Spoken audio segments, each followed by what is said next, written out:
Негізі Корейдің Корей қоғамында палли деген ұғым бар. Палли деген ол үнемі қозғалыс және бір жерге асығу. Үнемі асығып жүреді ол кісілер. Енді бұл өмір салты бізге негізі керек па?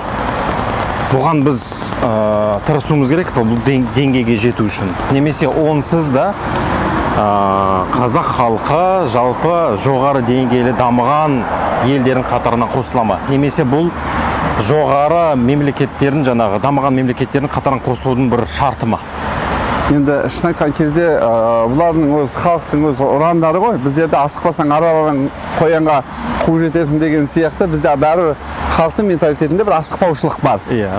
Егер де біз осы корейстер сияқты асықсақ, бәлкім осы 20-30 жылда біраз нәрсеге жетіп алған болатын бедік. Шын айтқан кезде корейстердің де қазір осындай үлкен деңгейге жетуіне де көп уақыт болған жоқ қой. Сол 40 жылдың ар жақ бер жағындағы уақытта, яғни бұлар сол мақсатты қойды, соған асықты, асыққан үшін де бұлар қазір осындай жағдайға жетті. Егер де шынымен бізде де сондай асығыстық болса, бәлкім бізде жетерміз бе. Енді оның жақсы жағы да бар, жаман жағы да бар ғой. Корейстердің өзі жалпы ұлттық менталитетінде ол дүние бар. Жаппай біреуді тыңдап, бір айтқан адамның соңына еру деген сияқты да. Бір жылдары білесіз, егер қателеспен 2002-де осы чемпионат мирға Корея шықты. Ешқандай тарихта болмаған. Азия спорты оның ішінде футбол үлкен бір деңгейге жетеді деген да. Бірақ бұлар біріксе күш бола алатындығын көрсетті да. Енді ол біздің қазақтың менталитетіне келмейді. Қазақ ол бокстан, күрестен, жекелеген жарыстарда алды да, бірақ топтық жарыстарда шыға алмайды. Яғни осы жерде не көруге болады? Бізде осы нәрселердің жоқтығы. Соған байланысты енді экономикалық жағынан сұрасаңыз, қалай болады деп та. Енді Алла несібе жазған ғой бізге. Сол келеді да. Сен асықсаң да сол жетілетін нәрсең сен асықпасаң да да. Енді Аллах тағала осының бәрін реттейді ғой бәрібір айналдырып келген кезде. Әрине бұлардан да соған қарап жата беруге болмайды. Бұлардан да біздің үйренетін нәрселеріміз көп та. Оны алу керек, оны сіңдіру керек. Жаңағындай бүгінгі баланы оқытып, ертең сондай жасай салу дегенде қиын да, оның әке шешесінде арғы тегінде болмаған дүниелерді.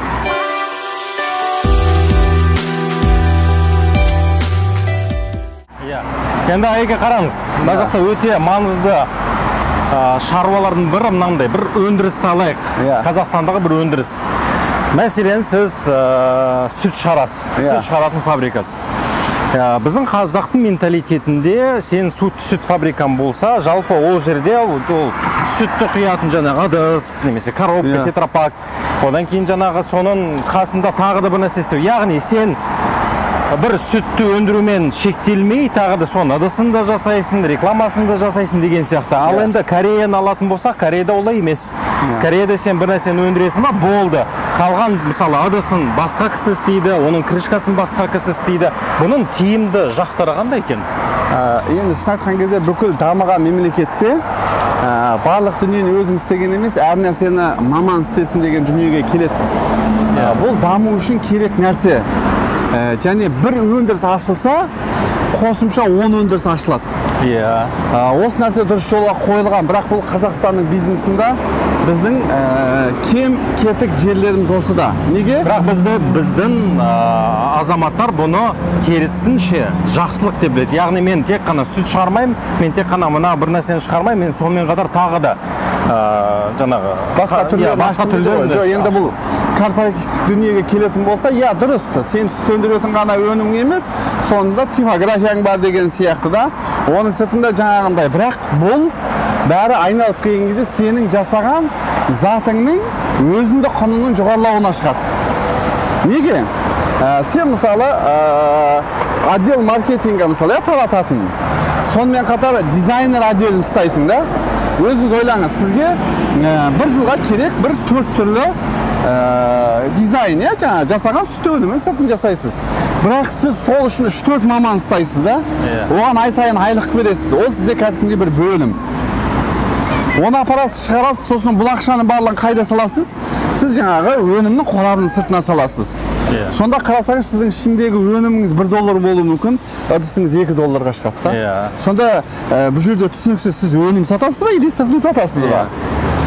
Ол жағынан келгенде бұл әрине тиімсіз. Егер де бұл дизайнерлік компания сіз үшін жаңағы істеп бере салатын болса, әрі кетсе бір айлықтың ақшасын ғана төлесіз дизайнерский услугасына да. Одан типографияға бастырта салдыңыз деген сияқты да. Ол үшін сіз жаңа машина алып жатып, үлкен ақша салудың керегі жоқ. Ішін айтқан кезде бұл жерде Қазақстанда ол жаңағы типографиялар бар ғой. Ол машина 24 сағат жұмысты тұрса тоқтамай. Одан жасалынған заттың да құны азаяр еді. Ал біздің өзіңіз сіз заводқа типография алып қойдыңыз. Өзіңіздің жаңа ыдысыңыз жасайсыз. Әрі кетсе сіз бір айға жететін ыдысты типографияда басу. Бір күнде или 5 күнде істей саласыз. Сонда 25 күн сіздің машинаңыз тоқтап тұрады. Сіз айтып отырмын ғой, бұның барлығы өзіндік құнына ауыр түседі. Сіз оған жаңа машинаны қарайтын маман ұстауыңыз керек. Өйткені сіз оларға бүгін нені шығардың, ешнәрсе керек жоқ деп айта алмайсыз ғой. Оған айлық төлеуіңіз керек, тағы да басқа нәрсе. Сосын не істейсіз, үнемдеу үшін аз айлықпен ұстауға тырысасыз. Бірақ жақсы маман аз айлыққа отырмайды. Осынан барып бізде сапасыз дүниелер пайда бола бастайды да. Енді әркім өз саласының жұмысын атқарған әрине дұрыс болар еді да. Мысалы типография ма, дизайнер ма деген сияқты. Ал біз отдел маркетингтағы балада компьютерден бір нәрсе білсе, соны дизайнер қылуға тырысамыз да. Бірақ дизайнында өзінің адамдары бар ма, арнайы оқыған. Олар істесе әрине, олар бізден әлдеқайда жақсырақ істеген болар еді да.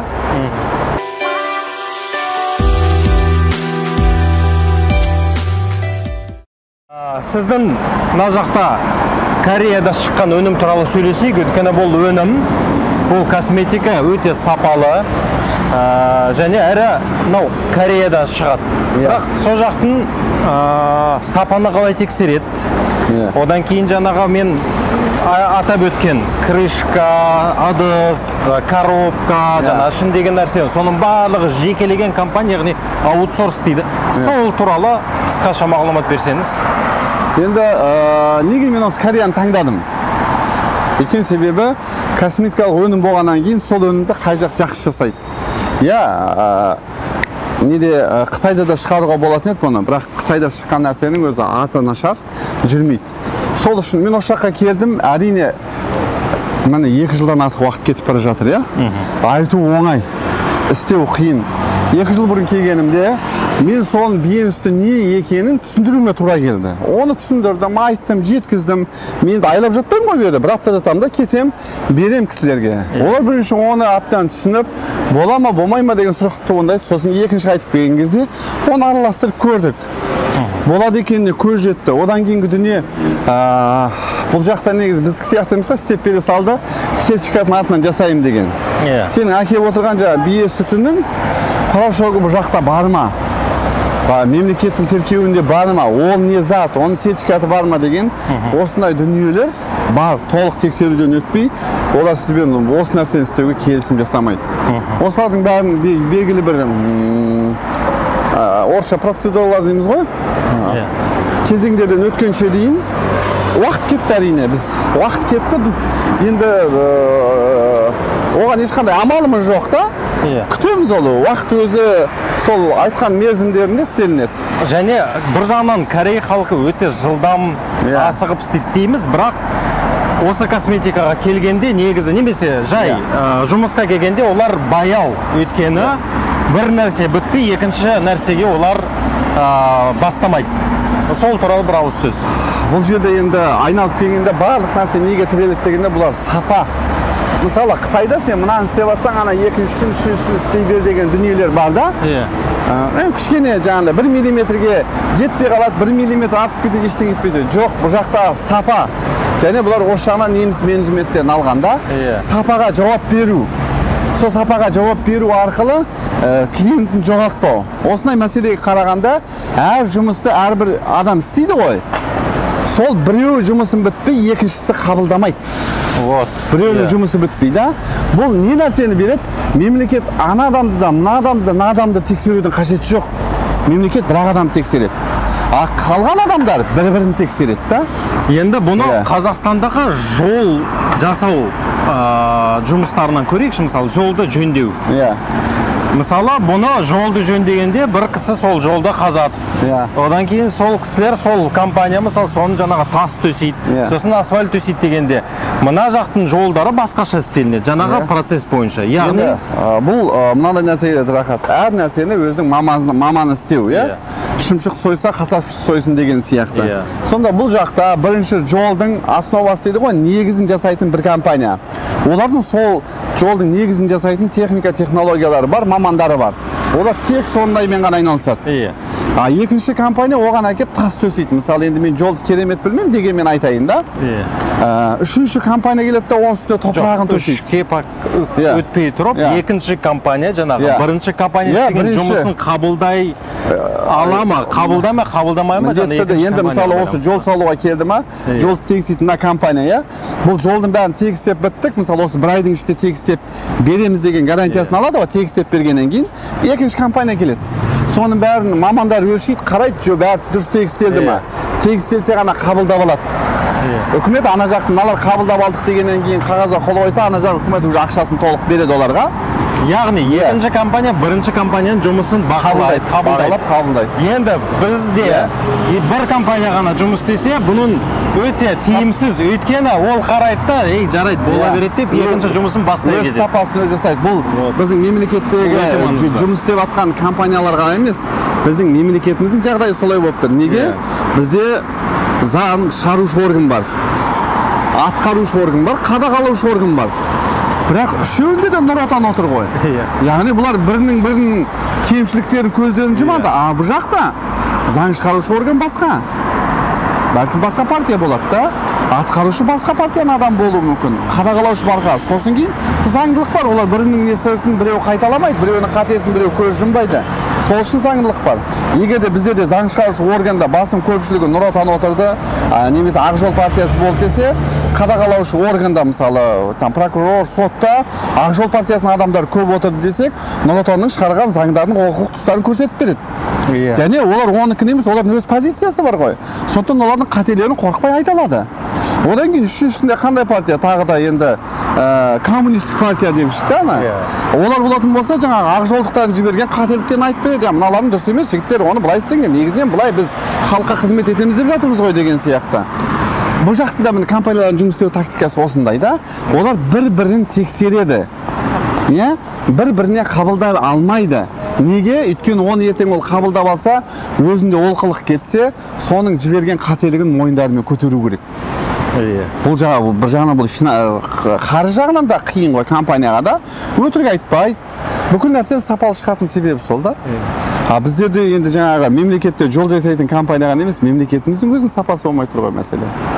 Өйткені заңды жасап жатқан адамдар да сол, атқарып жатқан адам да сол, қадағалап отырған да сол. Ол яғни қарғаның көзін қарға шықмайды деген сияқты, бұлар